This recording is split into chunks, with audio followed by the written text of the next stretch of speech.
Sir কাঁচা হলুদের উপকারিতা কি? হ্যাঁ হ্যাঁ, কাঁচা হলুদের উপকারিতা কি? এটা কই পেলা? এই জিনিসগুলো তো অনেকেই ব্যবহার করে অনেক কই ক্ষেত্রে। পেলে না? ওই যে আমাদের এখানে ক্ষেত আছে নিয়ে আসলাম। তো মজার জিনিস আনছো, অনেক উপকারী জিনিস। উপকারিতা সবাই বলে। যারা ভিডিও দেখছেন, এই কাঁচা হলুদ কারকিউমিন থাকে, কারকিউমিন কি থাকে জানেন? এই দেখেন, এই দেখাই, দেখাই দেখাই, এই দেখেন, দেখেন আমরা কিন্তু মুখ ফর্সা করে। আমাদের অনেক মা বোন আছে যারা অনলাইনে বিভিন্ন সোনু পাউডার অর্ডার দেন, মুখে বিভিন্ন ব্রণ দাগ থাকে মুছে ফেলার জন্য। মনে রাখবেন এই কাঁচা হলুদ এর এত গুণাবলী আছে, এটা একটা অ্যান্টিবায়োটিকের মতো কাজ করে, ঠিক আছে? এই কাঁচা হলুদ যদি কেউ গুঁড়া করে নিয়মিত মুখে মাখে, ঠিক আছে, প্রতিদিন নিয়ম করে, তাহলে তার মুখের উজ্জ্বলতা আসবে। ভিটামিন সি যেটাকে মুখের উজ্জ্বলতা বৃদ্ধি করে।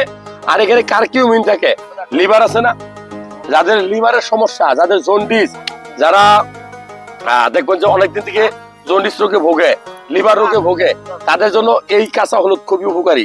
কাঁচা হলুদ আপনার হজম শক্তি বাড়াবে,